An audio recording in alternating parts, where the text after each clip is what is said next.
What was our question there? You wanted to, we're going from, we were doing it's sort of a Q&A, but we were continuing from last week. Well, we talked about Melchizedek, and but then we wanted to really elongate on angels. Angels, in, yeah. In the Old Testament, in particular, in the Christophanies. Yes. And Janice had talked about when Jacob wrestled with the Lord, and I'd love to have you expound on that. That would really, that's always something, I feel the same way as you do. I've always wondered about that. So I would love to hear you. All right, we'll look at those texts tonight. I think the first place you have to go in general for angels, the sort of basic outline or statement about them is in Hebrews chapter 1. And we looked at that last week, where I mentioned it last week, and I think Margaret looked it up and read it. But Hebrews chapter 1, he's describing that Jesus is not an angel. And in doing so, he explains the purpose of angels. And we see that here. And we can start in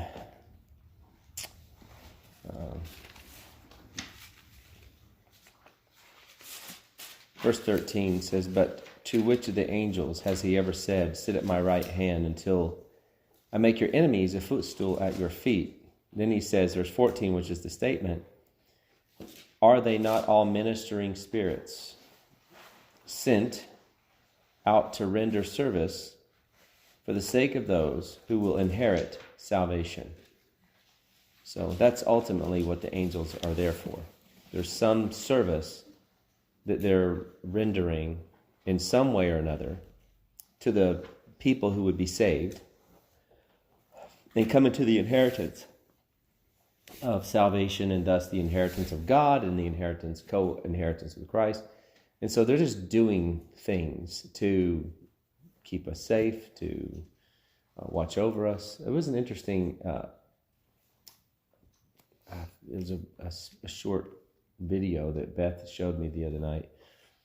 I forget the technology that they had, but it was it heat signature? No, what was it, Beth? It was some sort of technology. They showed a guy in a field, and he's all alone. He's looking somewhere, and it's looking at footprint. He was doing an infrared scan. An infrared scan of the footprint from an aerial view.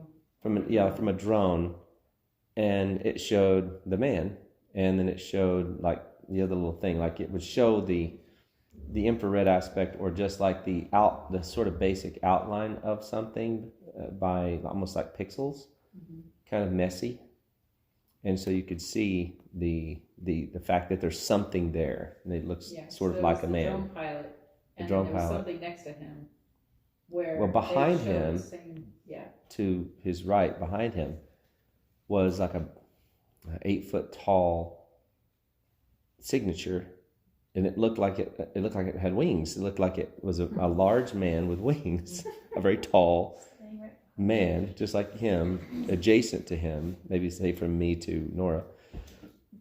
Behind him, I was like, just standing there. And when you turn it off, of course, there's no one there. You can't see anything. But it goes to the point that we have guardian angels, is the point. Is this, if we could see in this very room, what angels might be here as guardian angels or around us. And it's hard for us to imagine such things, but they exist to render service to you.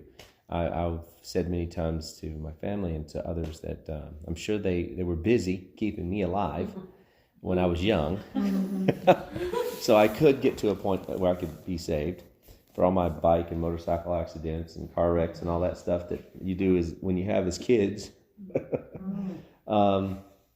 Angels are, put his hand out here, and my angels were scuffed up. They were scuffed up pretty bad. So they render service to us in some way or another, whether it's Are they always with us? Mm-hmm. Okay. that I Yeah. do not understand. There's a couple right beside you. Yeah, probably, very well might be, you know.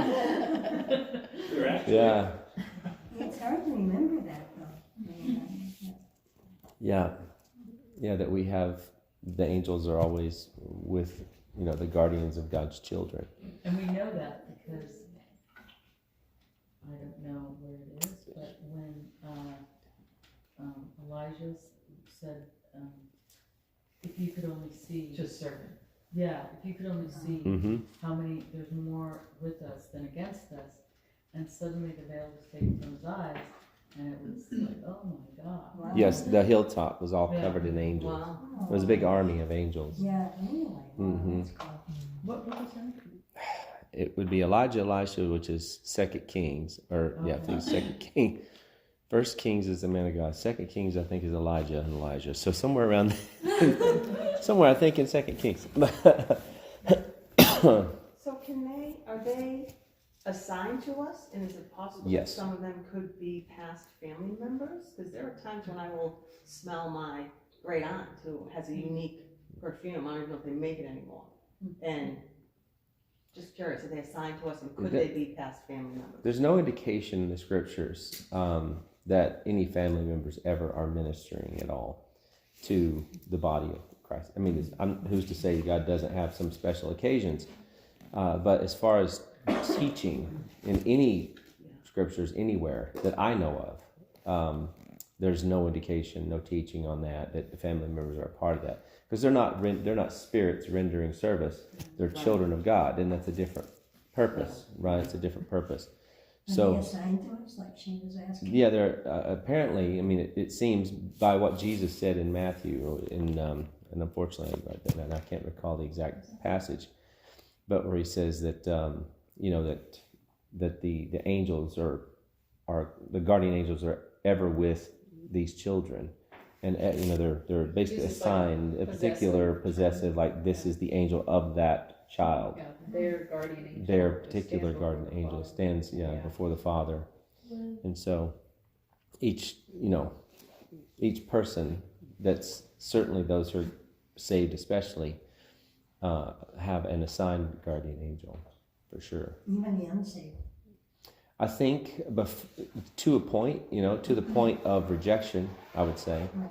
to the point when they're youthful, when they're young, or they're in the home of the saved. In other words, in 1 Corinthians it says that the children are sanctified by the believing parents. So that means that they are in a special category of being lost, yet being cared for by God as if they were saved to a degree, but not being saved, and thus most likely would have a guardian angel appointed to them until they left the house, and then they have to face God alone, on their own. So if they're in the house of a believing parent, their children are in a special category of holy, but not eternally holy, just temporally holy. I call them, they're in the Jewish category. They're being treated like God's people, yet they're not eternally God's people. And that's the way the Israelites were in the Old Covenant. Regardless of whether they were saved or lost, they were called God's people. And children fall into that sort of that administrative relationship in the New Covenant. And that's kind of the only place that happens in the New Covenant. You get a pass. Like a special yeah. It's like the president's children having Secret Service follow them around. It's like they get it as a default mechanism. So primarily it wouldn't be relatives, from what I know.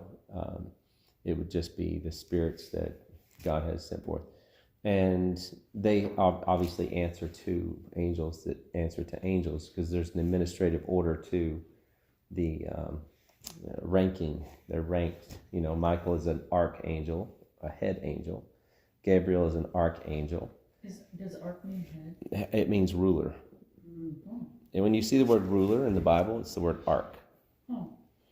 Oh. So if you have an ark something, it's archbishop is a ruling bishop. Anytime you see the word ark or arch, it's the word for ruler. in the Bible. Other angels. And so they have a ruling. It's like in Revelation 12. We can read that, just as a reference point for Satan and his angels and Michael and his angels. When Jesus is raised and has to fight, and Satan attacks, and Michael finally gets to fight against Satan. This description is a battle between Michael and his angels and Satan and his angels, or the dragon and his angels. And in chapter 12, verse 7 of Revelation, Oh, yeah. you there yet? Okay. Yeah. It says, and there was war in heaven. This is after it says the child was taken up. And then it says there was war in heaven. Michael and his angels, thus Michael being an archangel, and he has angels. Now under him are ranks, just like you would have in the military, sergeants or generals and colonels and sergeants and all that stuff, right? There's boom, boom, boom. As they go down the line, Michael and his angels waged war with the dragon, and the dragon and his angels waged war. And so an angel, the word angel means messenger in itself, but it's also a generic term for just the beings, the spiritual servant beings that God created to carry out his administration. And so Michael has, as an archangel, angels. Satan, as an archangel, has angels as well. What does dragon mean? That was a name that God gave to Satan, the Dracon, or that name is used for a lot of the false gods. It's translated or spoken differently. It's dialect, Dracon, Dragon. Is that word draconian? Draconian is the word from dragon. Oh, wow. It's exactly where it comes from. And so Dagon is a form of dragon. Dagon, the god Dagon, which was the Philistine god Dagon, the Phoenician god.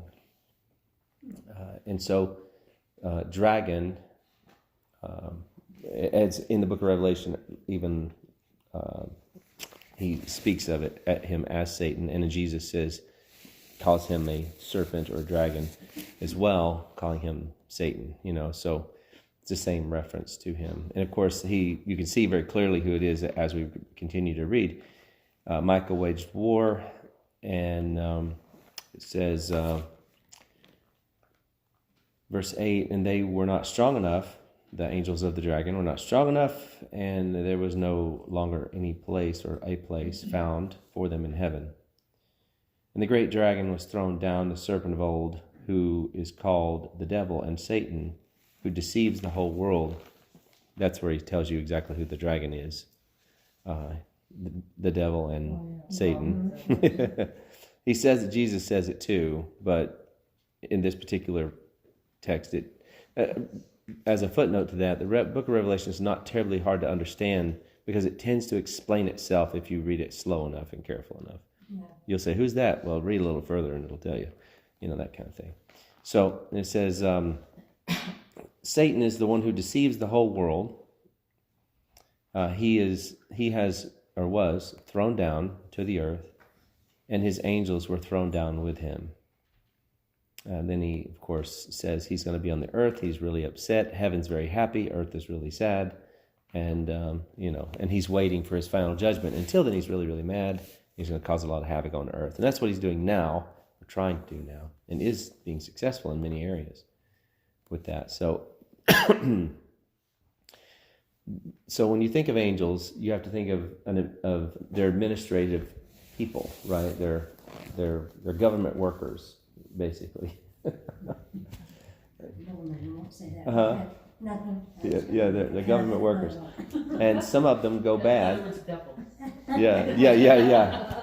She'll say it for me. Yeah, under God, as long as they're under God, they're excellent and wonderful. But when Satan, of course, fell, and took a third, which is a considerable number of angels considering. That's where I forgot that part. Yeah, you end up having the bad government against the good government. Yeah.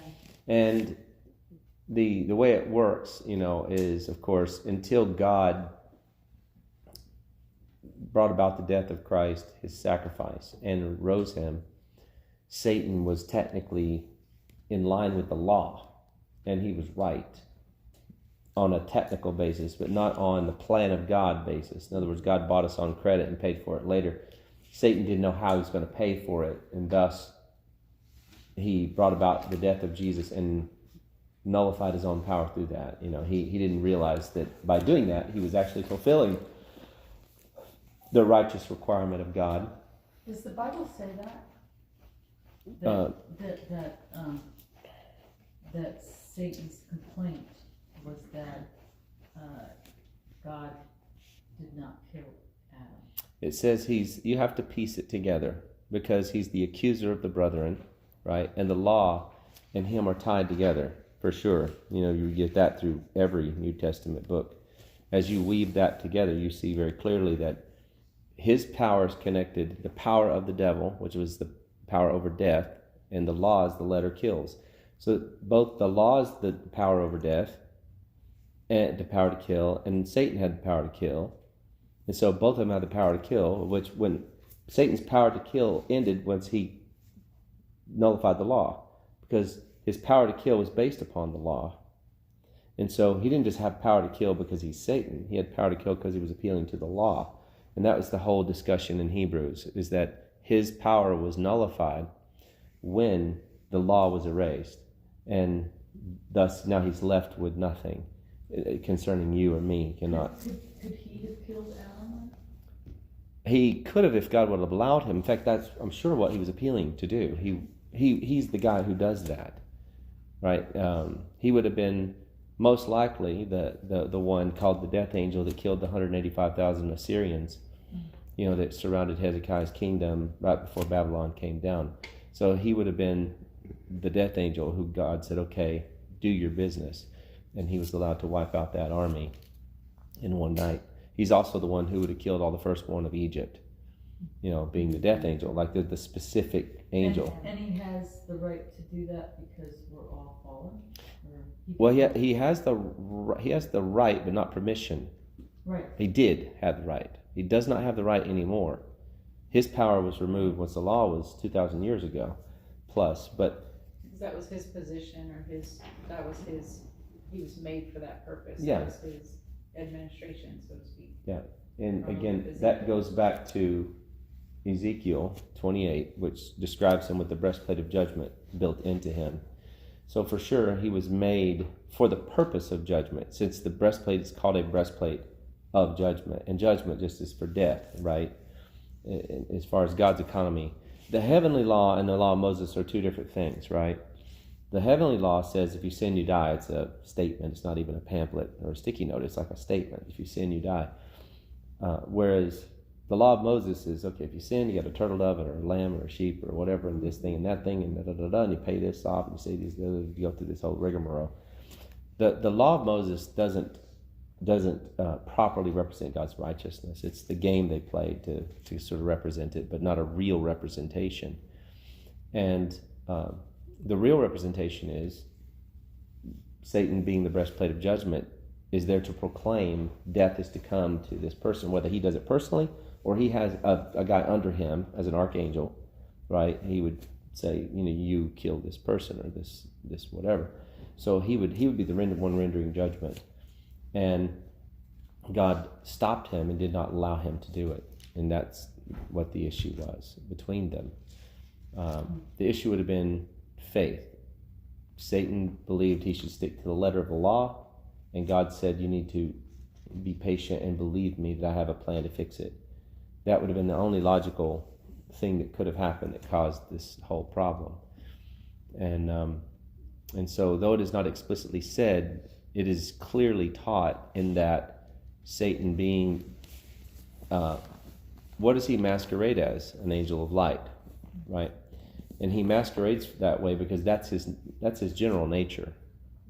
He puts on the face of the righteous because his first love is the law.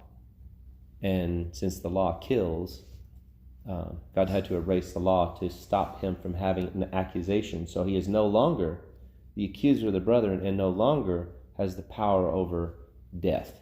So God could have killed Satan and those third of angels, right? He could have just said, we're done. He couldn't until he puts Christ to death. Why? Because Satan was right. In time and in space, Satan was correct. God had not done what was right in time. I know, but biblically it says that if you don't have faith, even if something has not been realized, that is sin. So he was in sin because he did not have faith. Yeah, Satan fell into sin that day because he didn't trust him, and God told him. Could have killed him. He could have, but it would have been a confusing message to the good angels. I think that, because the good angels also saw that God hadn't done something. He hadn't done the right thing yet, right? And ultimately, the irony is God being righteous wouldn't be fit to be the one to kill him.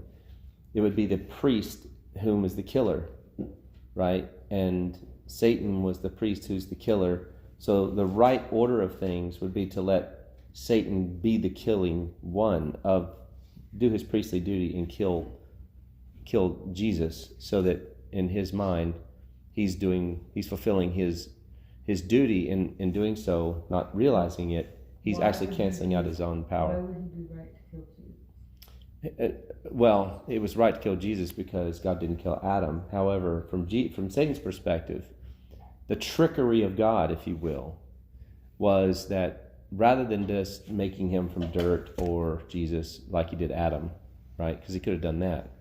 But if he did that, then Satan would know that he's sinless. So he tricked Satan. He came through a woman, so naturally that means he comes from Adam in his mind, right? And if he comes from Adam, he's got sin in him. So no matter what Jesus says, if he says he's sinless, he's a liar. That's what that Ron Wyatt says. What? That Ron Wyatt, that biblical argument. Oh, I know. He's wrong about that all day long. In fact, that's ludicrous, right? And he says it because they found the blood and it only had 23 chromosomes and blah, blah, blah. If anything, you'd say that's 23 chromosomes that God made and it had nothing to do with Mary. But if it was only 23 chromosomes, then it wouldn't be a proper sacrifice because Adam was 46 chromosomes. Plus it wouldn't be human. Right, that's what I'm saying. You wouldn't be human. So the whole thing's nonsense, And if anything, it's a trick of Satan just to make people excited about nothing. I have no idea why. So you know what I mean? It's like whatever. People, it goes against logic. It goes against logic. Romans 5 clearly says that Jesus was the next Adam, right? That there was the first Adam and the second Adam, and they had to be identical, which means that Jesus had an XY chromosome, right? And he had 43 of them, and the whole 9 yards, and it all came from heaven. And he wasn't part Mary and part God, right? The soma came from heaven, or the body came from heaven, and thus he was a proper sacrifice. And so Satan's job is to kill those who are evil, and Satan will kill anybody whom God will allow him to, right? As soon as he says, kill the firstborn of Egypt, one night. Kill the Assyrian army, one night. Like, he's very quick to kill. But doesn't he have to have a reason based on the law? No, because you're born into sin. Oh. He has to have no reason. Jesus wasn't born into sin. I know, but he didn't know that. In his mind, it would be the most logical thing for him to believe that he was born into sin because he was born from Mary. And so he would have no problem killing him, feeling not threatened by that. Because in his mind, he's just doing, once God allows him to kill someone, remember, he says, your hour has come. Like, Satan cannot touch him. Satan can't lay a finger on him. Nobody can touch him until his hour comes. And he kept saying in John, my hour's not yet come. My hour's not yet come. My hour's not yet come. As long as you walk in the day, you can't be harmed. We don't walk in the darkness. Father's going to protect me. And then he says, the hour of darkness has come. Satan, this is your moment. In other words, the Father now has told him, you can kill me. And so now he does his magic by going into this guy, going into this guy. He's just moving from person to person's body to accomplish, the death of Jesus. Okay, but, so why did he want to kill Jesus? Because he wants to kill everybody. I mean, it's his nature. When do you think he realized that? Yeah. I think the moment Jesus died, Really? yeah. Because he's a spirit, so at the moment the word pops out of Jesus' body, and now they see each other face to face, it's you, yeah. This is the Creator, just pops out of the body and says, ha, look at what I've done.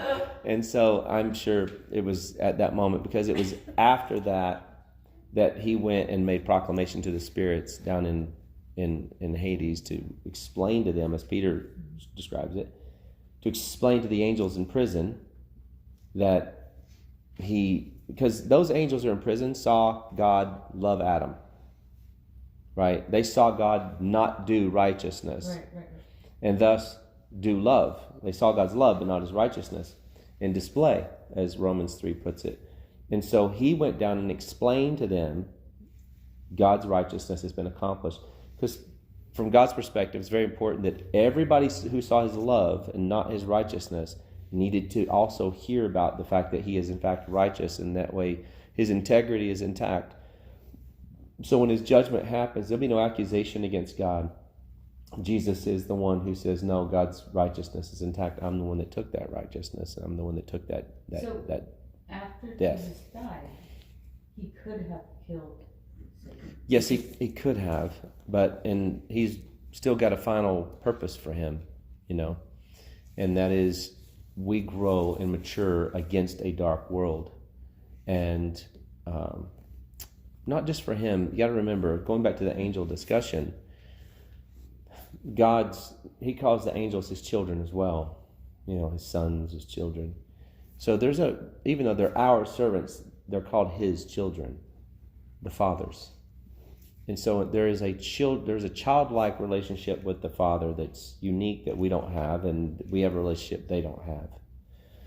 And so they're not our brothers, but they are God's children, and we're God's children. As he says, the sons of God in Job came and presented themselves before God as they regularly did.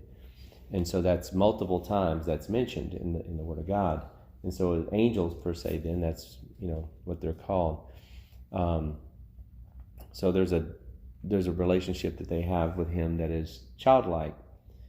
That being said, it's important to understand when you read that God is teaching them vicariously through this situation. They would never know about God's love lest his love was seen toward us. They would not understand it. They wouldn't understand his wrath, his anger, his mercy, his compassion, his indignation, unless it were seen in a context. So they're learning vicariously, and we're learning personally, experientially.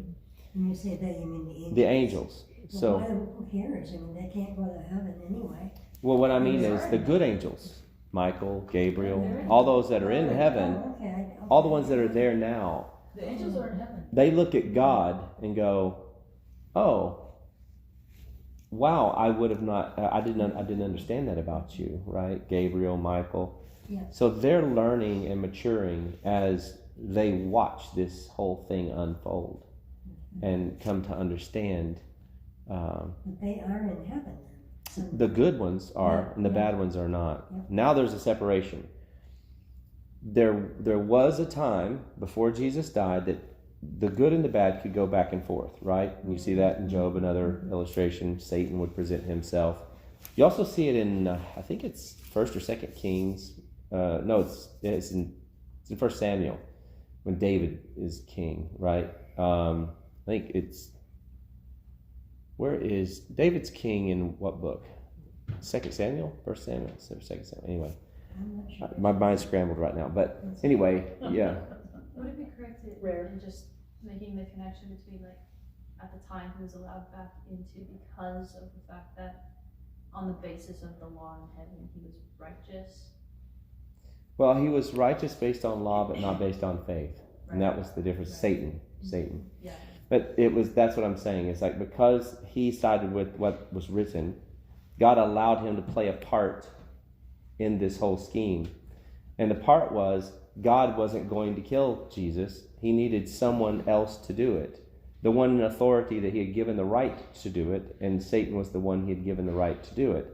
So he devised a plan so that Satan would do it, but not understanding the implications of it, that it would actually destroy him, right? Otherwise, Satan would have been Jesus' bodyguard. Yeah. No one touches this guy, Yeah. It's truly, he would have protected him at all costs. And so, since he was anxious to kill him,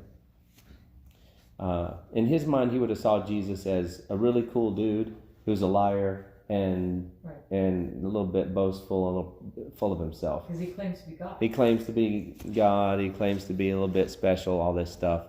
Yeah. Yeah. He's seen prophets come and go throughout all the years. He's seen the good and the bad side of men. So it would be interesting. We'll learn more about his perspective later, but for sure he would have seen him as just a man who deserved to die like any other person born. And Satan will kill anybody whom God will allow him. You got to understand, Satan doesn't do the killing unless God allows him. He will manipulate men and women to hate each other and kill each other, right? Mm-hmm. So if he can do that, now that's where his real game is. If he can get people to do it, right? Because he's not allowed.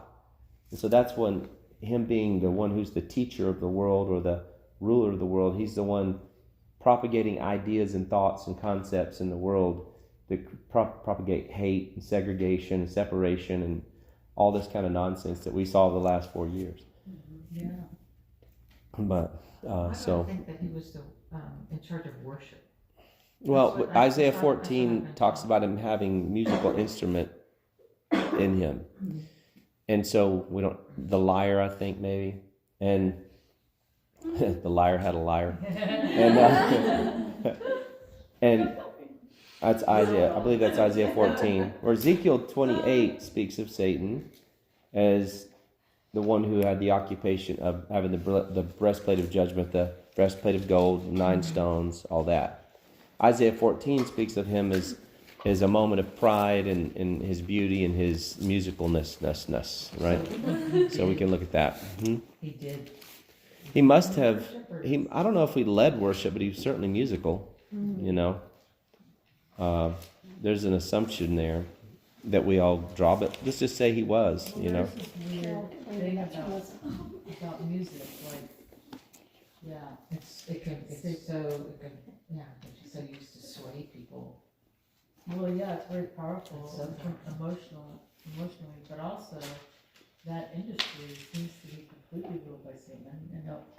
All industries are, but I mean, you find normal people in Silicon Valley. I'm not sure you find very normal people in the music industry. No, because the ones. I mean, it's a little bit of a. I can't prove it, but it seems like the ones that make it really big have cut a deal with the devil. Actually. Yes, they do talk about that. A lot. That's my understanding of you don't get past a certain point. Right. You sign that contract, they won't push you forward. And then you have people like, I don't know, maybe that's why Lindsay Sterling went her route. She wasn't willing to sign that contract. Lindsay Sterling, the violinist, she's more self-made. She didn't get a record label. She found her own way, just doing her thing. Right. On podcasting, YouTube, whatever. I'm presuming she didn't go that route, but it seems like that's what you would have to do. Yeah, make it really big. If you look at Isaiah 14, it's kind of talking about rulers, as it often does. It goes back and forth, between the rulers of the day and then Satan, as it does in Ezekiel. It goes from Tyre, the king of Tyre, to Satan, the cherub, right? Isaiah what? 14? Isaiah 14. And it gets down to, he's talking about the leaders and how he's going to break them. And, as they broke the people with their scepters, he's going to break them and all this good stuff. Verse 9, just for the flow, it says, Sheol, which is hell, from beneath is excited over you to meet you when you come. It arouses for you the spirits of the dead, all the leaders of the earth. Talking to the leaders of the earth, that hell is waiting to get them. It raises all the kings of the nations from their thrones. They will all respond and say to you, even you have been made weak as we. You have become like us. Your pomp and the music of your harps have been brought down to Sheol. Maggots are spread out as your bed beneath you, and worms are your covering. And it says, how you have fallen from heaven. This is the text, right? O star of the morning, son of dawn, Lucifer, right?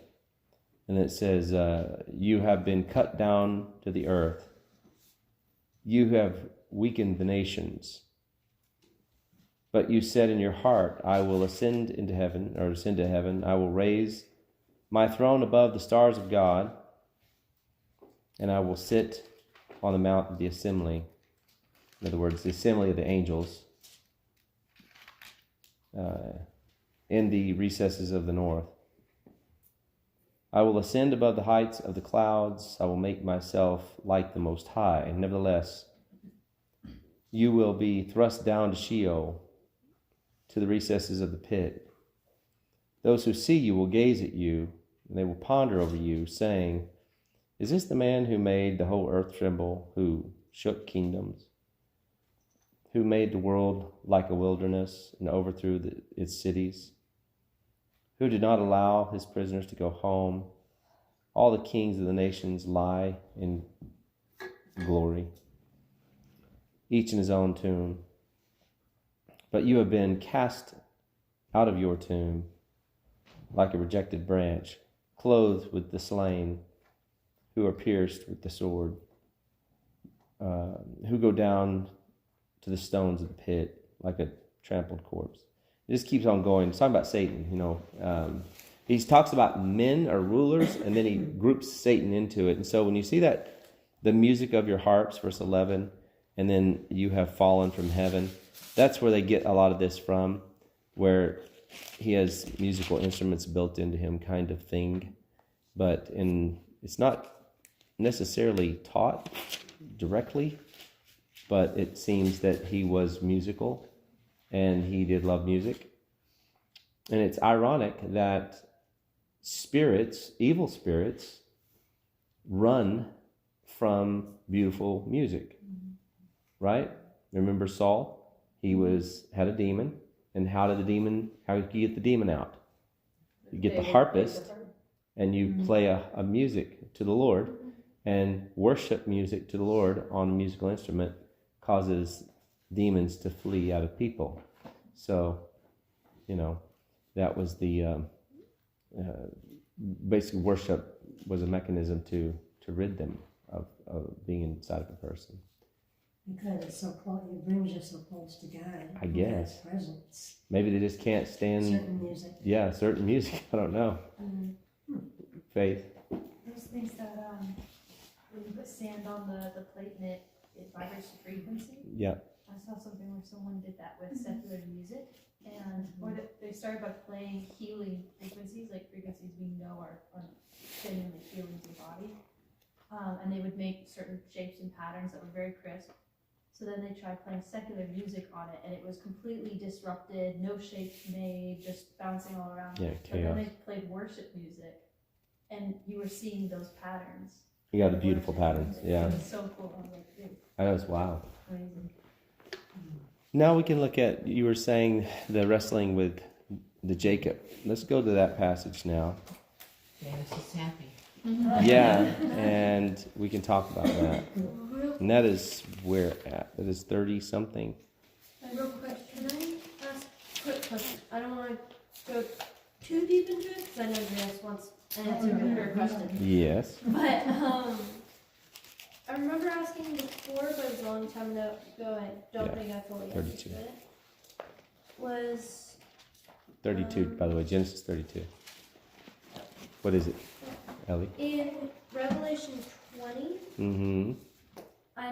you said like the angel of death, and I was like, in which I most time thought that's what Satan is, but then Revelation 20:14, it says, then death and Hades were thrown to like fire. So is there 3 different... Well, Hades is a place, but it's also a Greek god, and so is Thanos. And so it seems that, according to this text, the Greek god, would be an angel, which we know as Thanos, and which is death, and Hades, which is literally just a transliterated word from Hades, which also we know is a Greek god named Hades. So what those are the names of angels. That's why it says death and Hades, 2 other angels. I thought Hades was hell. Yes, it's a person, God of the underworld. but it's Hades is the god of the underworld, and the underworld was named after him, thus hell. And so Gehenna is one word, which means trash pit, or Hades, which is specific to the understanding of the person who's over the place, and both are called the same name. And so the angel Hades is the one who is thrown into the lake of fire, along with Thanos, not the Marvel character, but the actual Thanos, which is apparently an authoritative angel, because you still have angels who are under Satan who have authority, and you would have to assume by that verse that those are 2 of the authoritative angels that were thrown into the lake of fire. Is Thanos in the book of... It's not in the Bible that we have. It is. It's in Revelation 20 where it says death and Hades. Yeah. Death is the What word. the word thing. The word death is Thanos Oh. in the Greek. Dead ones, you'll often see that one, is necros, from decay. We get decay from it. I believe, almost 100% sure it's Thanos. What verse is it there, Ellie Lou? 14, 5:14.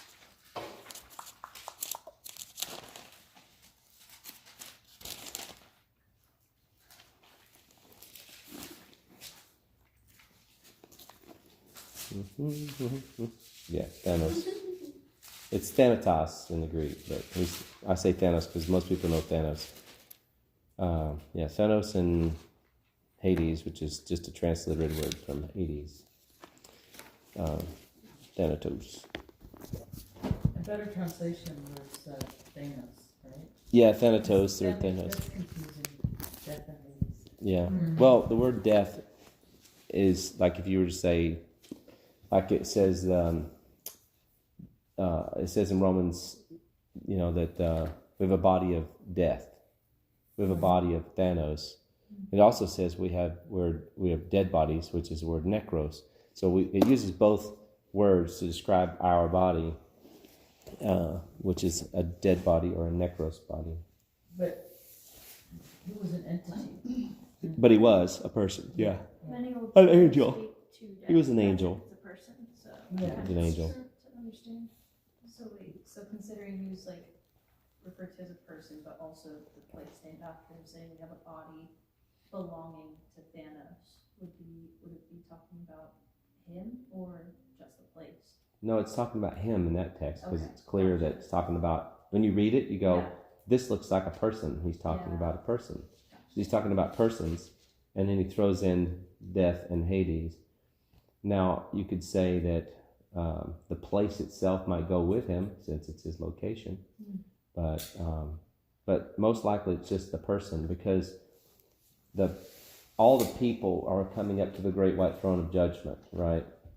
And so, in the end, he also, the head of hell, Hades, is being judged and thrown into the lake of fire, along with death, Thanos, who you could say was maybe the administrator of death. The guy that being brings him down. Yeah, the guy that brings him down. 22, Being there thrown will be no into- more death, so. It makes a lot more sense, the verse does now. Yes, it's an angel. Yeah. It'd be an authoritative administrative angel. Remember, angels are in ranks. Again, archangels, and then archangels under the archangels, and so different ranks of angels, and thus they report to each other. And so you would say that death and Hades would both be administrative under Satan, and they would answer to him as he is the ruler of the angels, the dragon.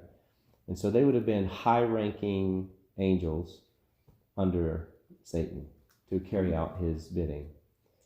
I just thought Hades was a location, Yeah, I yeah, didn't yeah. realize it was an angel. Yeah, it's an actual angel. Interesting. Yeah. After all And these he rules years, over who that knew? location. And he rules over the location that's named with him, Because there are lots and lots of angels, and we only know a few of their names, unfortunately. See, part of the Greek mythology. Well, the Greek mythology, yes, but you have to understand Greek mythology is validated by God in both Old and New Testament. So that is to say, we would know about the understanding of hell unless Peter put that one key word in 2 Peter chapter 2, that false teachers are put in Tartarus. The only place we ever read about the concept of Tartarus is in Greek mythology. So you would know, in order to understand Peter, you have to know Greek mythology. Because Greek mythology is accurate to some degree that there are levels of hell, and the lowest pit of hell is Tartarus. And so that's, Greek mythology is based upon, say, Melchizedek teaching, that kind of thing. In other words, the Melchizedek tribe or order, they would have been the ones where a lot of this mythology came from that was accurate. And then you had the demons teaching lies with it, right? And so you had demons countering that, but a lot of the mythologies came out of accurate descriptions of things from people who represented God before there was an Israel. I see your hand. I know. We'll get there. Calm down there, youngin. So, so it's important to understand that mythologies aren't necessarily mythological. They're somewhat historical and somewhat lies, and discerning between the two, because there's the truth base in there, and then there's the demonic lies that muddy the waters of it all. And a lot of the angels were real, like Zeus would have been a real angel, and then his little tribes. And you would have had Hercules would have been a real Nephilim, because he was part human and part God, and thus he would have been a Nephilim, right? Powerful, strong, all that good stuff. Same with Thor, things like that. So you had the gods, and then you had, which were the angels, the fallen angels. They were called gods. God called them gods. He called them the Elohim. Because all angels, going back to, say, Psalm 82, there's God, and then there's the angels. And all of them are called Elohim. Okay? Let's get that right first. So, God and the angels, all of them are called Elohim. And then if you die and you go to heaven, you are called an Elohim. Right? Because now you're part of, you're created according to God, and you're his child, and therefore you're in the Elohim, and therefore you're sort of in the God position, but not God. Right? Amongst the Elohim is the Yahweh. And the Yahweh he calls himself the Most High God. Right? So that's an important distinction. That's what the demons said about Jesus. You're the Son of the Most High God. Saying that he's the God above all the gods. Right? God called himself that. He didn't say there weren't other gods. He said he's the Most High God, the God over all the gods. But those gods weren't really gods. Well, they're not like him. But they don't have power. They do have power. They do have power? I mean, Satan has extreme power, right? Well, I know, He but can you cause terrible disasters on the earth. He can't- can, You can't pray to Thor and, you know. well, they can respond to you if they want to. In other words, back in the day, Can we read Psalm Mercury 82? for safe Huh? travel, right? we will. I want to get to what she says first, not get too far off of it. But yes, I mean, that's why they did pray to them, because there was a relationship with them that they're fallen. They're not just all like evil, horned out. They were people, right? So persons, and they want to enjoy their life. They want nice things, like we do. A lot of them. Satan's the one who's, if you will, hell bent on just murder. But other angels actually like to, create societies and play dollhouse with people and that kind of thing. Yeah.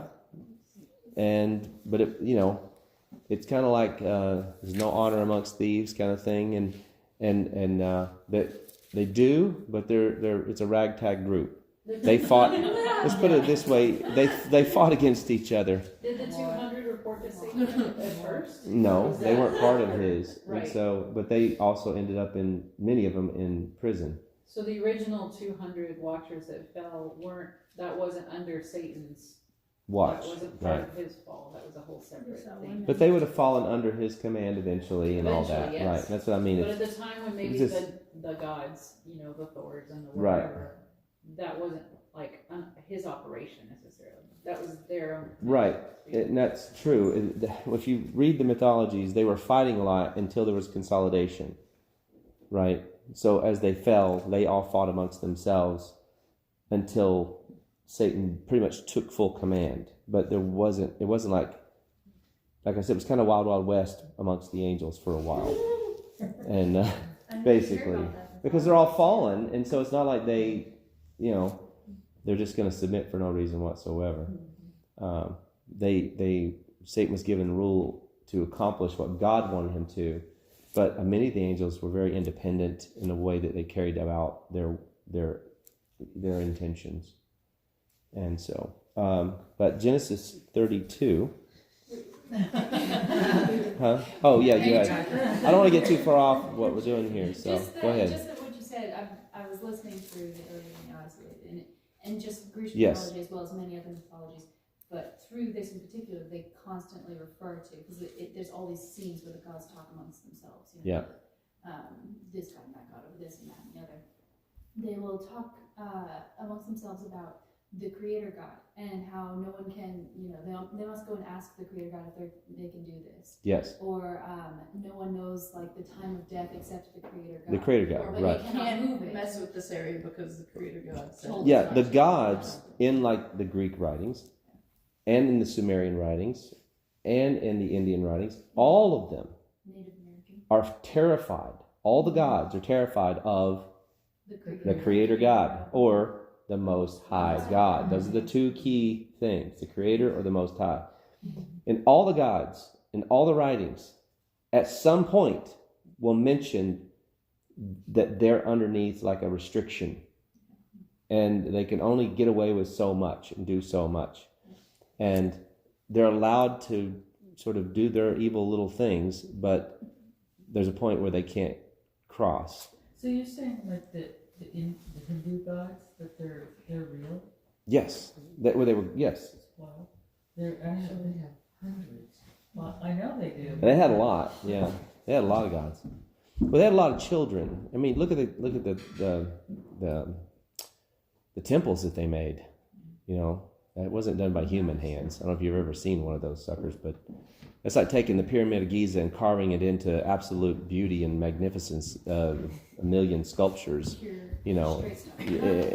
That's all mind-boggling stuff. Humans didn't do that. We couldn't do that in a lifetime. But yeah. So yeah. Huh. So those gods are fallen angels. Yes. Yeah. And their children were the demigods by which what the gods did was they mimicked God. They put their children between them and the peoples. And funny enough, they said How did they have children?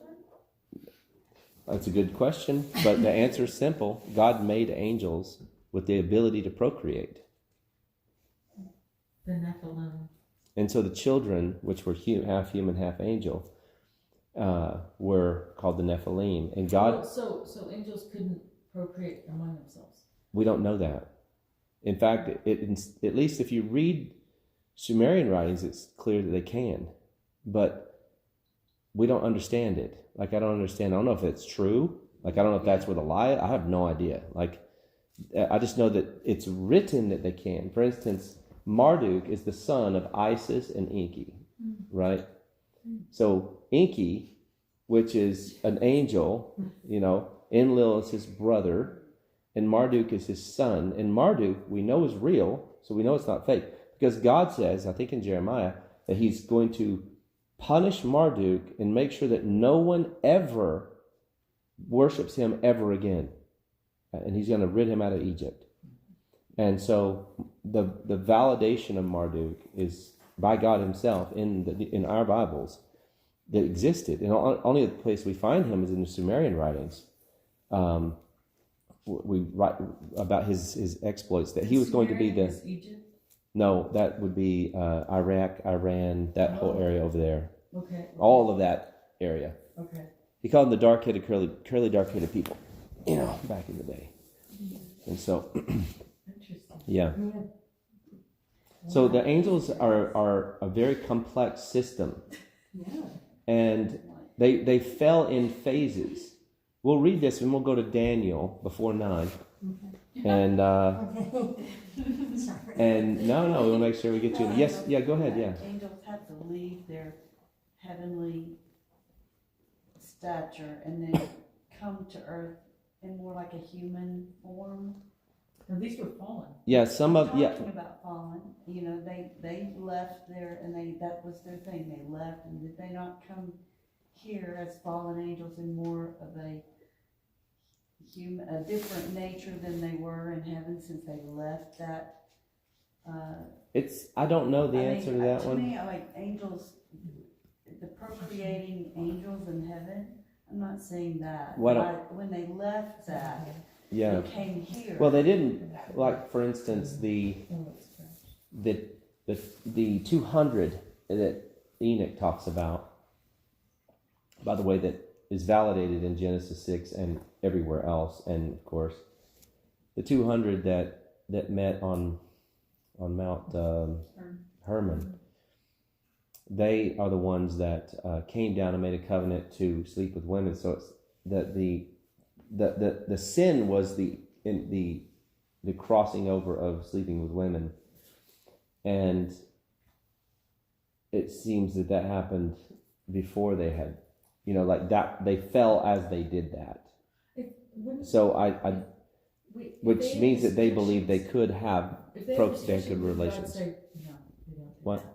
I don't understand. Yeah, but he just allowed things to happen. I mean, he's very patient, and in his purposes. That created a whole craziness. It did. The Nephilim and the giants, and it also taught the angels something that he felt was important for the angels to know. You got to remember, there's a deep, intimate relationship between him and Michael and Gabriel and Raphael and all these other angels. I only know 3 of their names. There's tons of them, but I'm sure there's plenty of other angels. We just know a few of them. And I only know 2 from the Bible and 1 from Enoch, right? And that's Raphael. But the 2 in the Bible we know is Gabriel and Michael, and the rest of them is just the angel or the angel, and because they're the archangels, it's the ones you only really need to know, the leaders per se.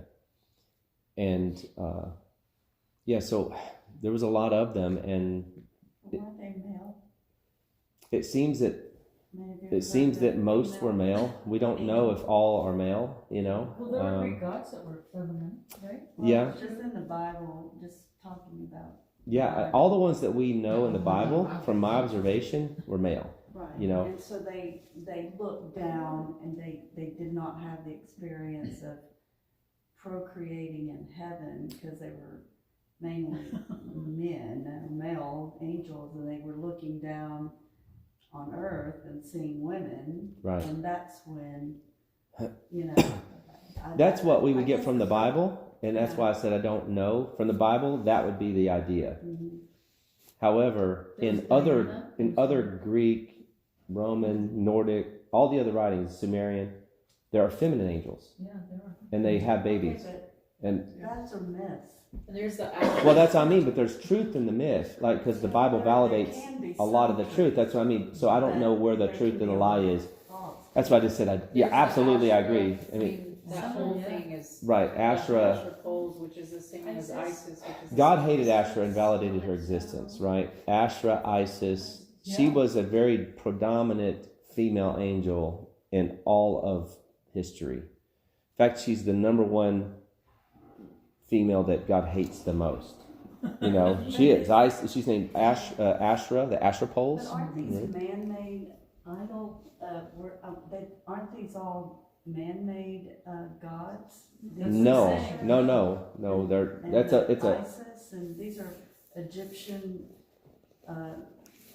well, the myths. Egyptian gods, they're not myths, they're the gods that took on, they're the angels that took on various names. Like Marduk was a god in Sumeria, he was a god in Egypt, and he was a god in Greek, and he had different names. So the different names are just one person playing different roles in different cultures. And so these were real people that we know that because God says this was a real person, and he's humiliating that particular angel. Say people mean angel.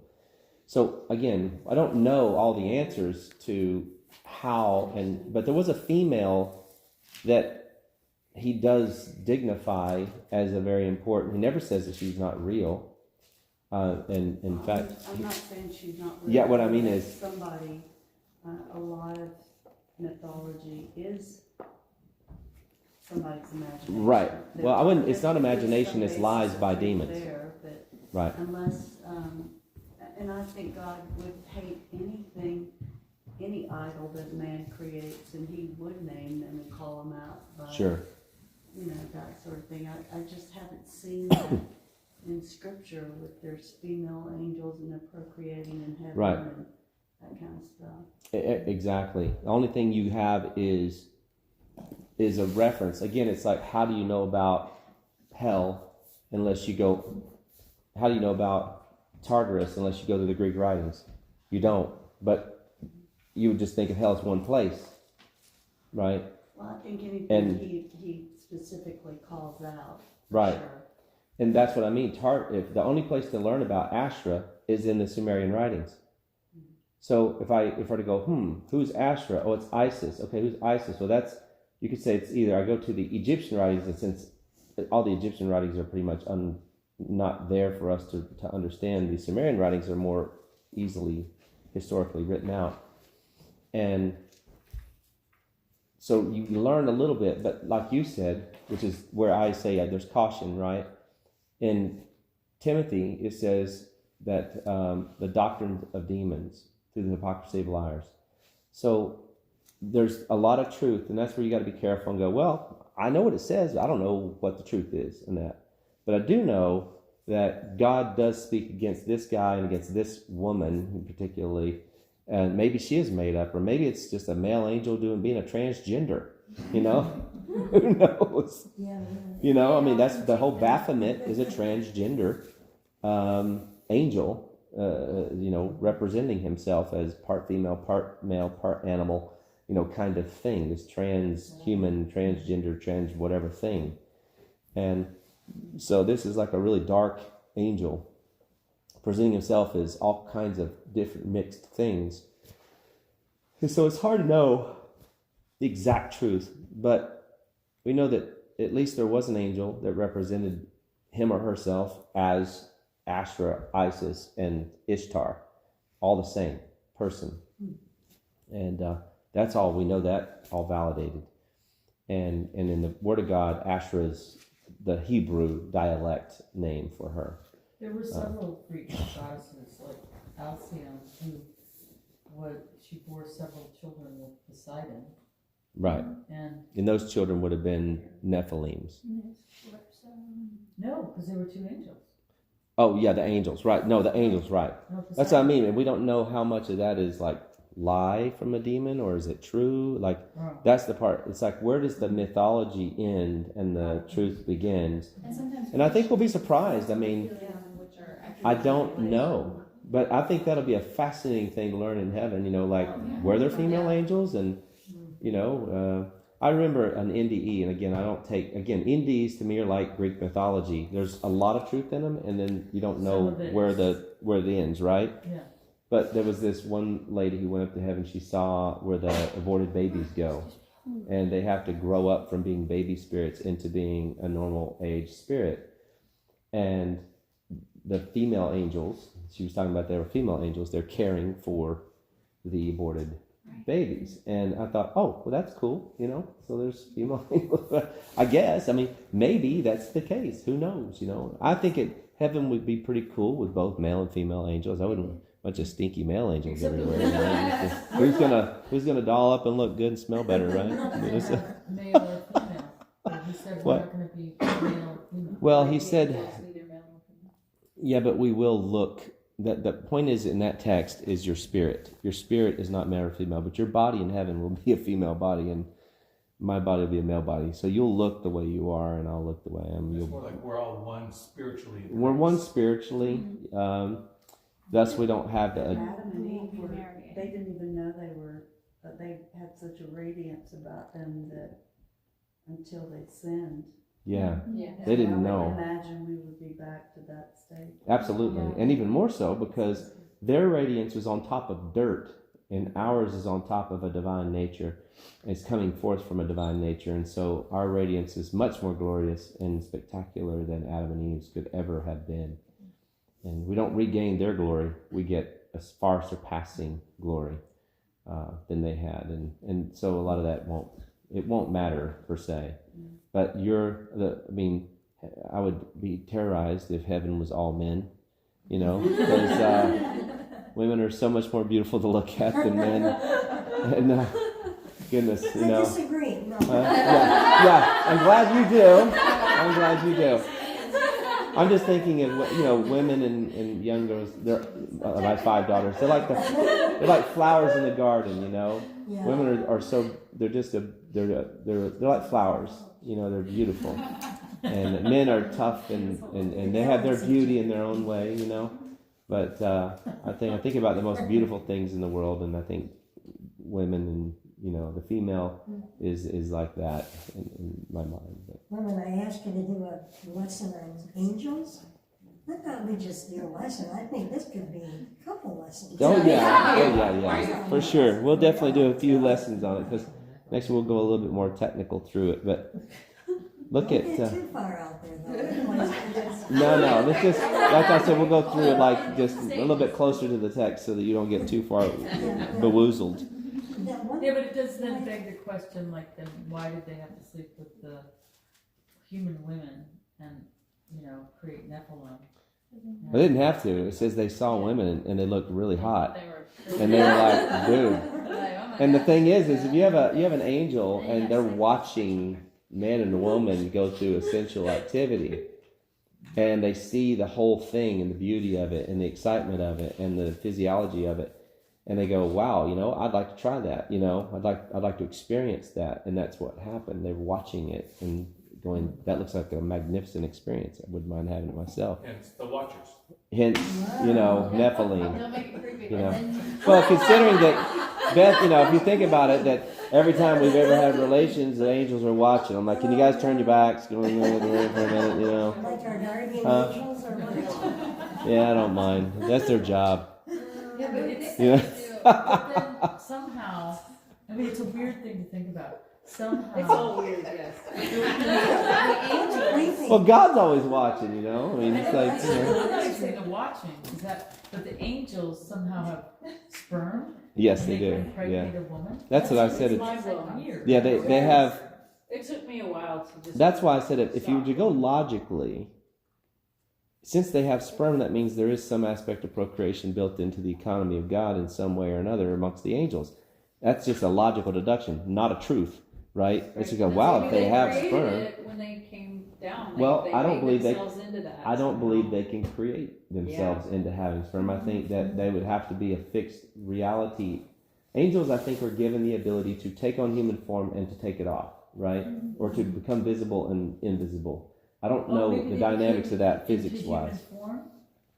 Well, They did the human. they're in some way, again, it's just me talking because the Bible doesn't really tell us exactly how it happens, right? But they're spirits, we know that.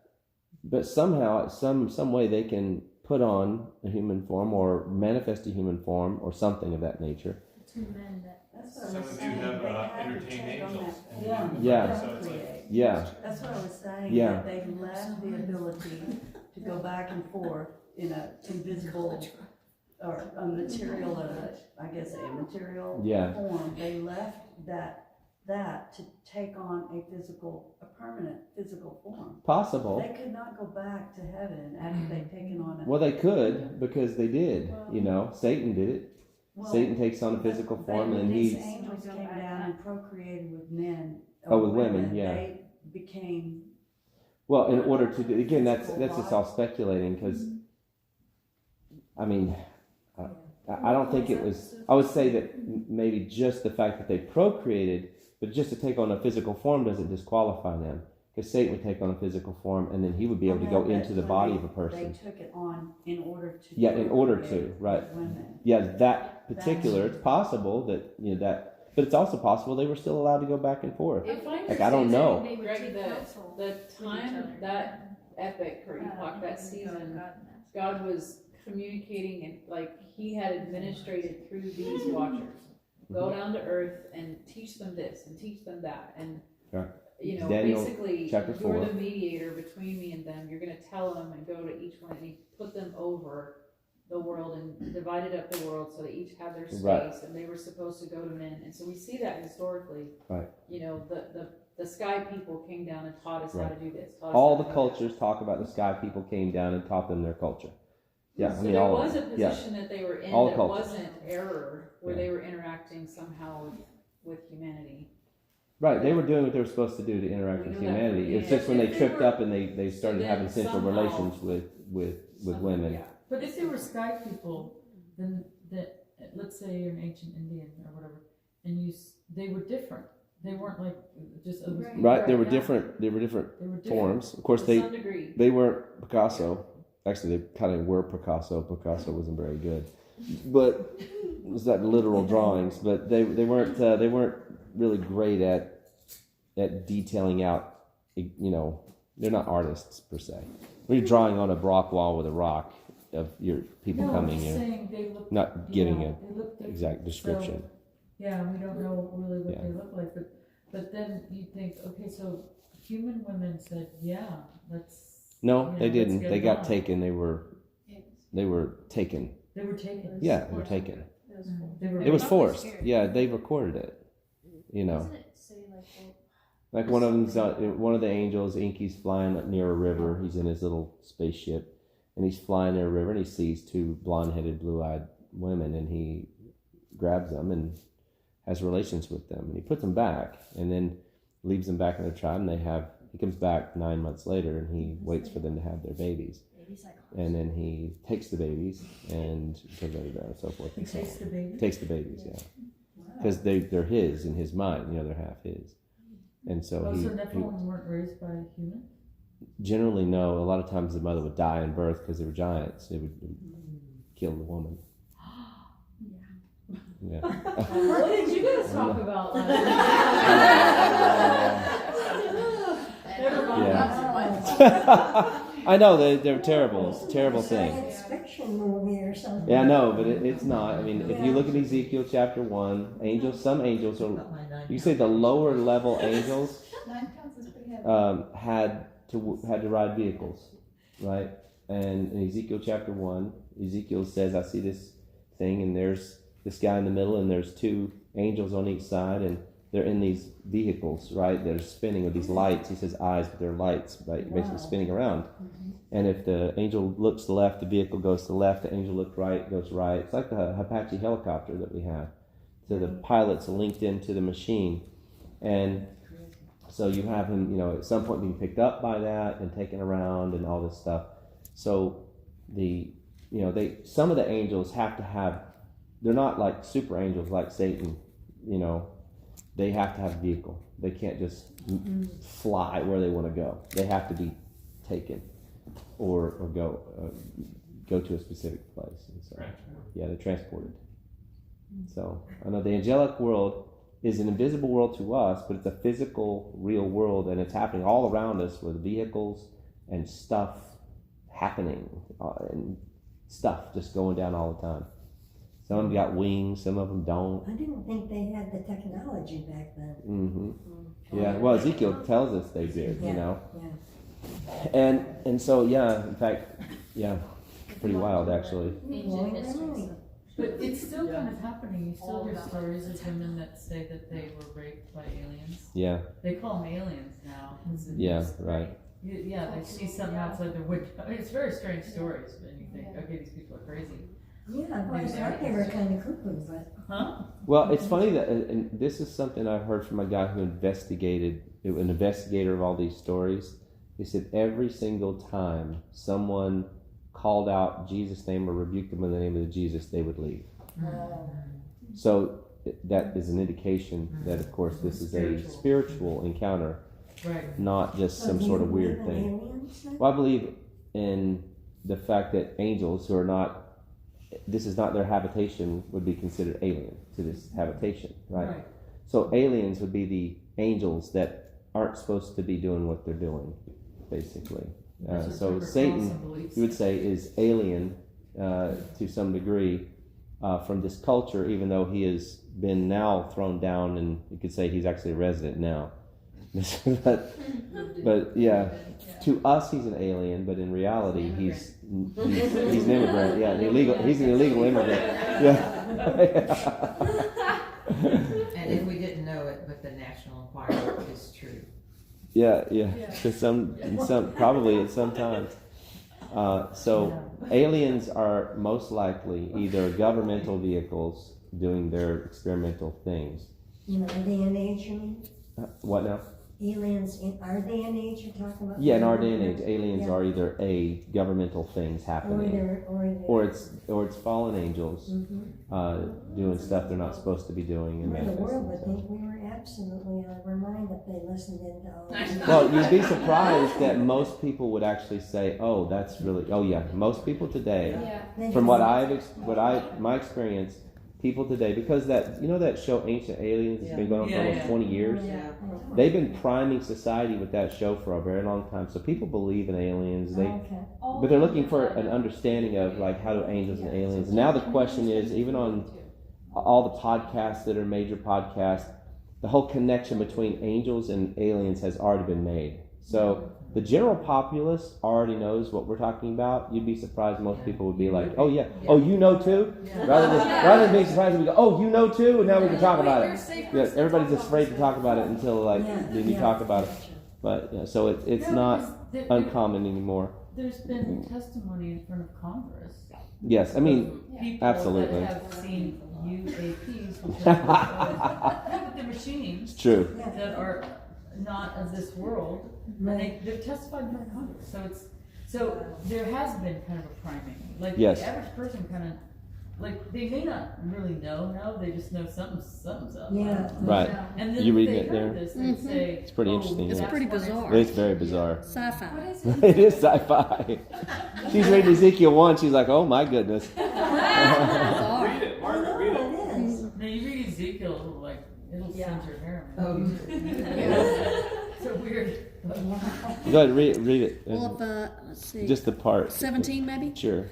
Whenever they moved in and out of their four directions without turning as they moved. Right. As for their rims, they were lofty and awesome, and the rims of all four of them were full of eyes around about.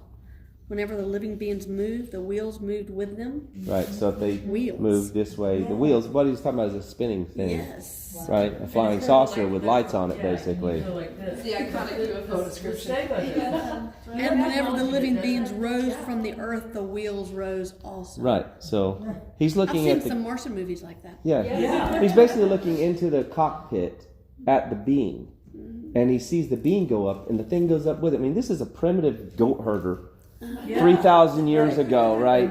Looking at technology, going, it had eyes or something, and basically it had lights around it, and he had a cockpit, and he could see the being, and the being would go up, and he was looking at the ship go up and go down, and And it's a he's trying to describe this thing in primitive goat herder terms, Mm-hmm. And so, Yeah, really? Yeah. Goodness.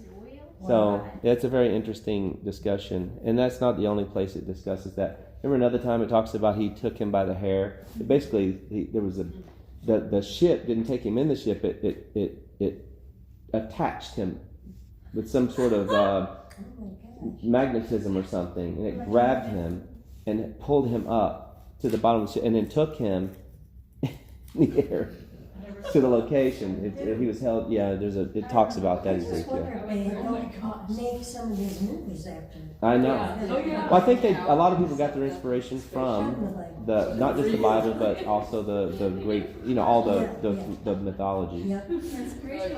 For instance, if you go to Indian mythology in India, right, Hindu, they are loaded full of, ships and whatnot. Think of the chariot of fire, Oh, yeah. right? It's a chariot of fire. How do you describe it? It's something you get in, and it goes up in the air, and it's on fire. Well, that's something that has an engine that's blowing fire out the back, right, or out of the bottom, and you got into a vehicle with fire coming off the bottom, and it goes up. In other words, it's a vehicle. So Elijah and Enoch both would have gotten to this vehicle, and fire would have had to go up, and they would have been caught up to God. Also, there was a book like 30 years ago, Chariots of the Gods. Yes, yeah. Yeah. And this guy was basically saying a lot of the ancient things we can't explain were aliens, or they were, Right. from another planet. Well, it's from that book that the series Ancient Aliens was born. Yeah. Yeah. It's funny, I think like there's a bit of how does explaining it like chariot translate to like a ship? And then I would think about like, okay, say like you're an 18th century cowboy and you saw a person on a motorcycle. And you'd be like, oh, it's a horse, but on wheels. A horse That's with the wheels, only thing your yeah, brain right. can kind of connect to. I'm like, okay, now I can see Well, like, we can relate to how they're it's a chariot. How they would You know? explain it. A metal horse. It's Yeah, like whatever. But Right. a horse with Chariot wheels. thing. I would Yeah. say it's like important just to kind of wrap all that up, just to keep in mind that when you hear people give testimonies, this happened to me, this happened to me, there's also mind control programs where they essentially hypnotize a person through all kinds of trauma Mm-hmm. and convince them of things that happen. So you can hear Sure. people that will tell you the craziest stories. Yes. And you're looking at him, you're like, this guy is not lying. These people on ancient, there's no way he's lying. He's telling the truth. But he did experience it in his mind. So, you Yeah. know, It you doesn't mean it just, happened, just but putting that out there. as far as the Bible's Around our concerned, house, it happened. Exactly. As far as people, it may not have happened. Yeah. Right. Well, But anyway, so now we get to Genesis 36. We Genesis. got 15 minutes. We read through this, and we'll be done. Yeah. We'll start up next week too. yeah. Definitely. Y'all are gonna come back with questions. Yeah. But we are angels though, when we go to heaven. Excuse me, we're not angels. We're God's children. What did you say? I'm going way back to the beginning of the Yeah, lesson. we are God's When you children. said we are Elohim. We're Elohim. Yeah. We would be considered part of the Elohim, but not angels. In the Elohim. In the Elohim sort of club. Okay. In other words, God is called Elohim, but He's not. He's amongst the Elohim. He is the Creator God and the Most High God. Then amongst the Elohim are the good angels, and then now His children as well. So we enter into the little g, basically God's children is a better way to say it.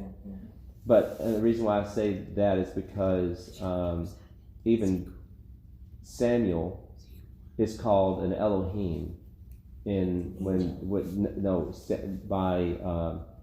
he's brought back up and through the witch of Endor, he's brought up and she says one of the Elohim is coming, and he's called an Elohim. And that's because he's glorious, radiant. She sees this person. So. I'm gonna move on. Let's just move on. Dylan Genesis we're done. 32. We're gonna start here and we're gonna pick up here. We gotta get 15 minutes of this. Yeah. This is the original Is it question. Genesis 32? Genesis 32, verse 24. She forgot a question. With Jacob wrestled with the angel. So we'll prime us for next time. Okay, Genesis 32, Yeah. verse 24. Genesis 32, okay. 24.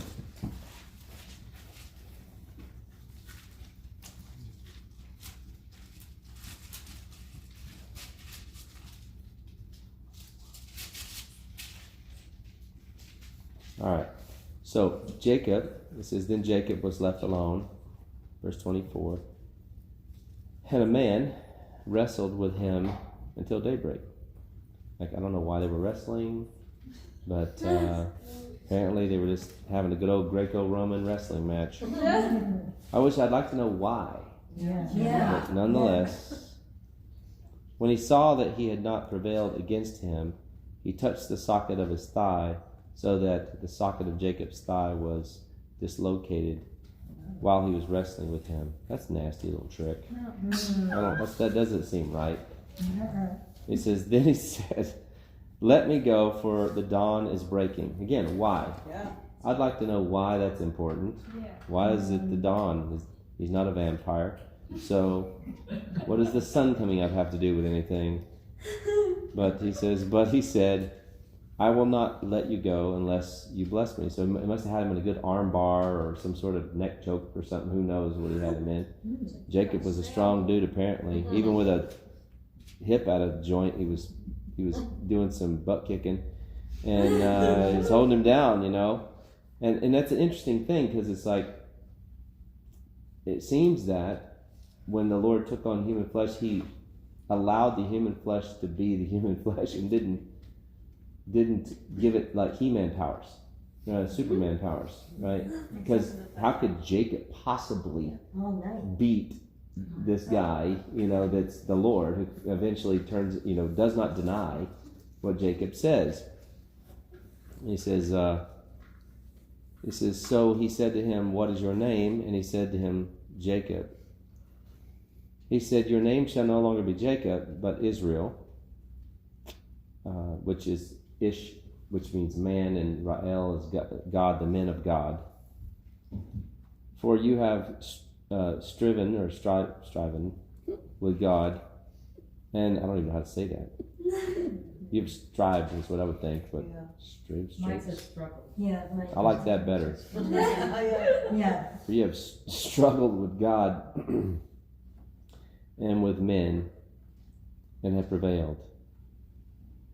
He says, then Jacob asked him and said, please tell me your name. But he said to him, why is it that you ask me my name? And he blessed him there.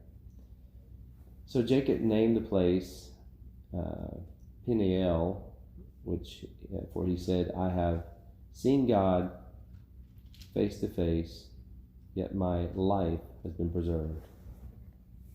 And that Pin in the Hebrew is face, and El is God's face. And he says, now the sun rose upon him just as he crossed over Penuel, and he was limping on his thigh. So he goes on, right? Let's see. Therefore, to this day, the sons of Israel, blah blah blah. Okay.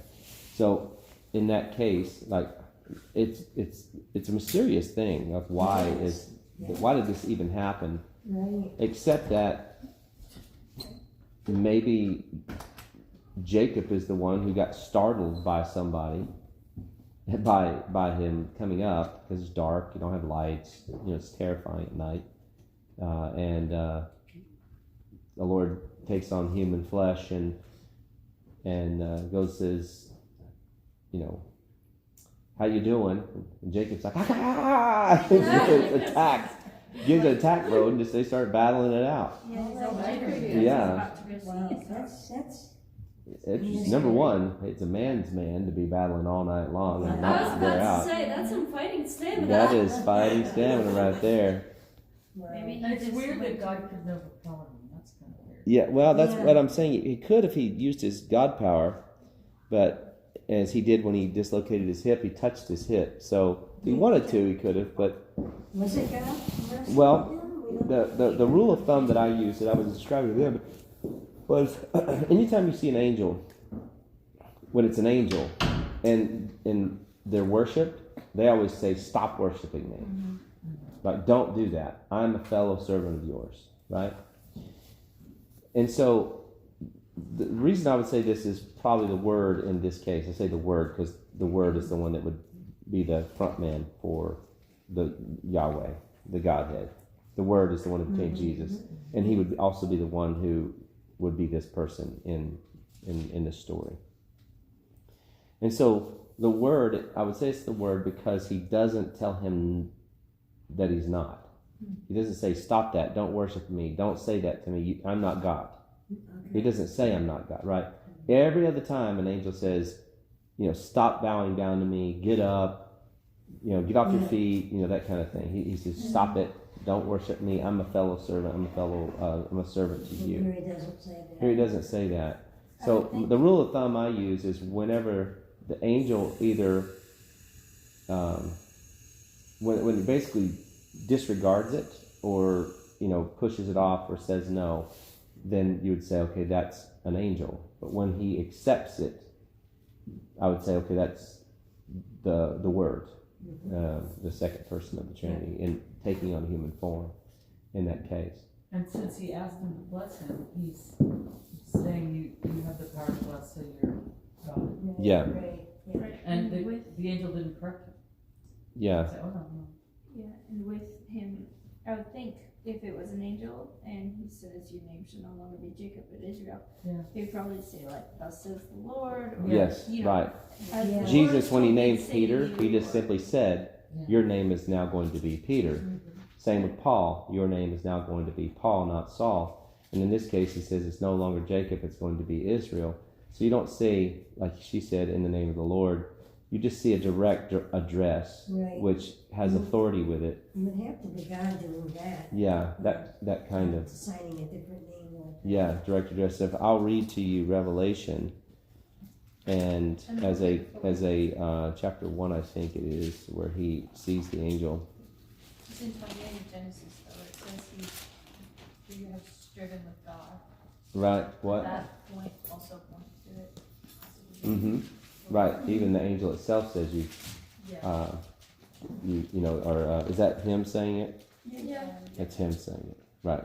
He names it because they've strived with God face to face. And the angel didn't correct him. Like, no, you didn't. I'm not God. Right. So he seems to be the Word in flesh in that particular situation. Whereas in other places, it's clearly just an angel.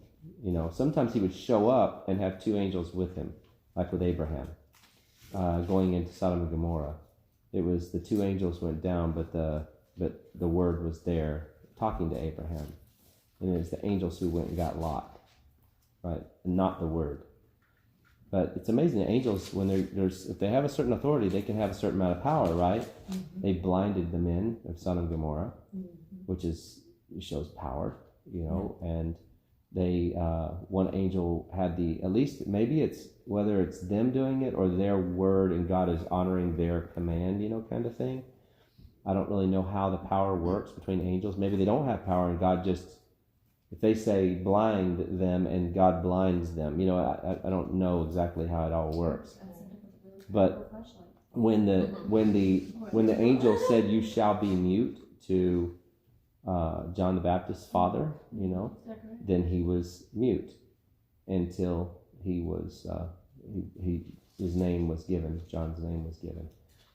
And so the angels, whether they have the power to do it or there's their word, God honors their word. I don't know, but it seems like there is a certain level of power that they have that God has allotted to them for certain tasks. And maybe He gives it and takes it back. But Greg, as far as he didn't prevail in the power, wrestling with God and not being able to actually being able to hold God down. I just think of this illustration of like Greg and I wrestle. Let's get to the point. Greg and I wrestle. We have since the first day we met. We Yeah. just- Oh, no kidding. No. Yeah. All night? Not all I grew up night. wrestling with my older brother, we just have fun. If he wanted to, he will tell you that I'm pretty strong. He'll tell you that, like, I've gotten him many times Oh, where yeah. he can't get away from me. But if he wanted to, Oh, yeah. Me and Joe. Oh, He's afraid of you. if he wanted to, he doesn't No, want to hurt me. No, it's I don't want to. So I he's can't get it careful. because it would hurt her if I Right. bite. Yeah. So he Yeah, doesn't you treat know. me like he would be wrestling a A guy. man. Right, oh, yeah. He treats me, and you wrestle with the kids. We all wrestle. It's fine. He But- treats you like you would like a kitten. Yes, gentle. Yeah, I mean, Yeah. it's like he matches my energy. You know what I'm saying? So Right. that's Yeah, the that's picture a I good get. Like if God wanted Yeah. to, like he could, and he's like, okay, enough. Like, Yeah. Yeah. Yeah. But she gets me. I can't hurt her. She's just tickling me. It's like, oh my goodness. I Where had is him it? the whole day. Wow. I did. Do you She got me all earlier today. I was wrestle? laughing. Yeah. It was so funny. Wow. Yeah, we're still little kids, you know, Beth and I. We've been little kids since we got married. Did roast bed once, and that was rough. Wrestling is a crazy sport. I watched a movie about that. This kid, oh my gosh. Sometimes that's on a the lot. trampoline, we get each other back and forth. That's really funny, I bet it is. Yeah. but it's hard because I don't want to hurt him. Yeah. Yeah, now that the Do kids are some grown, videoing for us. because they don't know, they don't realize it. Somebody Yes. Oh, You really hurt him. I can't find it. I'm stalling. That's okay. No, you're just. I'm listening to you and I'm having a hard time thinking. Okay. It's funny. I will find it next time. But I'll give you a few different examples of angels saying, stop, don't worship me. right. And I know there's one in Revelation. Credit for being God. What is it? Right. Not wanting to take the credit. Well, no. No, not wanting to be, Yeah. because they're glorious, radiant. 92 and 19:9. 19:9, Or yeah, Revelation. 22:9. Yes, right.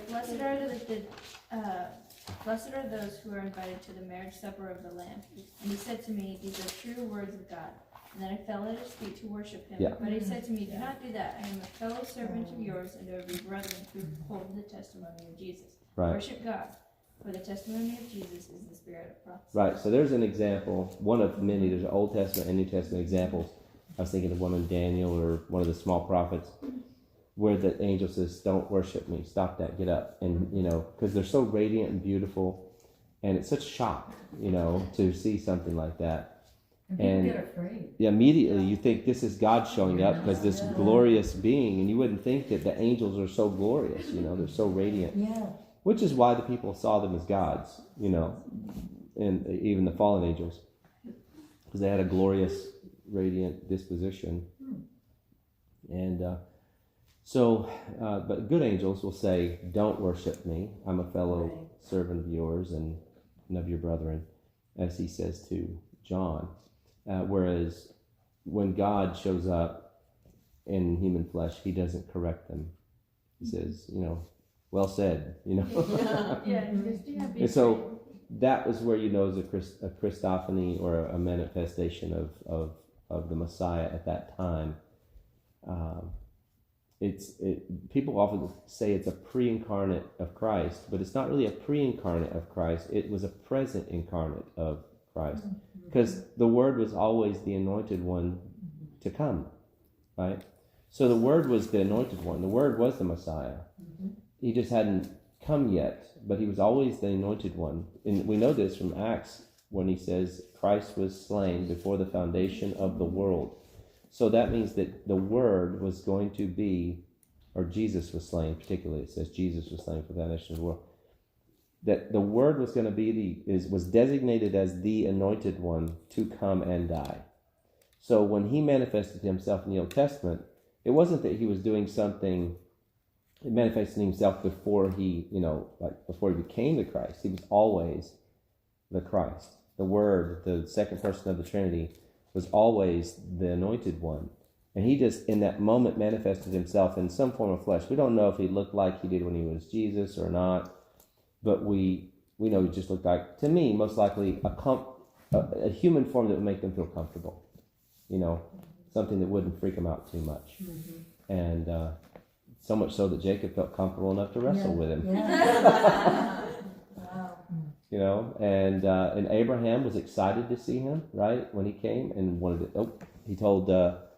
He told Sarah, "Go kill a fattened calf real quick." And he wasn't intimidated by the presence of the Word when he would take on human flesh, because there wouldn't be glory around it. When the angels showed up, a lot of times they would come with like full blown angel glory, right? And yeah. And so it would. That is a big difference between those two events and the way angels often would come and manifest themselves. They didn't often, and I know, I've actually looked, they didn't often take on a flesh unless the few times you do see them take on a flesh that's less intimidating, but still magnificent, was Sodom and Gomorrah when they were with the Lord. When they were with the Lord. And then when they went down to the city without him, they were beautiful, right? They were really good looking, perfect looking people. Yeah, I was going to say there must have been something, because the time Everyone wanted them. Yeah. They had Yeah. that Well, glue then stick that's- going. Well, that's the perversion. Yeah. Oh, yes, Nora. I think this story is very curious. Yeah, please. In my mind, Christ came down, he initiated the nation Israel. He was giving almost a precursor of the whole history of Israel. They would be describing Yep. God through their whole history. He would have to discipline them at times, but they would ultimately prevail through him. Yes. When he's wrestling them. Right. And so it's not so curious. But he did it Sure. deliberately. It's incredible, Yeah. It really is. thing. But he's what? Never thought of it that way. That's pretty cool. But Yeah. he's It's just foreshadowing. Yeah. just giving it to him, letting him strive with him, because that's what Israel would do. Yes. All the time. Yeah. And Until the they end. were walking and still are walking with a limp, Yeah. in a way. And he could have forced forced his hand them because of this thing. Yes. They will prevail. So. Yeah, and all those stories are in some way a foreshadowing. That's why we can talk more about those next time, and that'll be fun to talk through.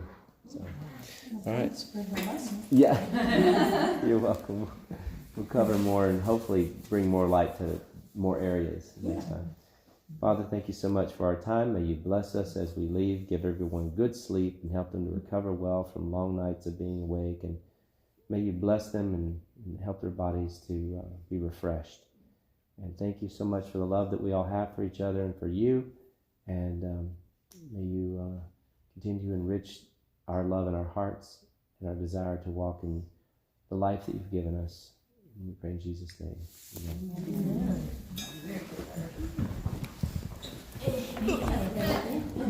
Oh. And so there's grabbing. Yep. So do you, what do you teach the men's Bible study? Tomorrow. That's tomorrow night. Where? Like, I heard that.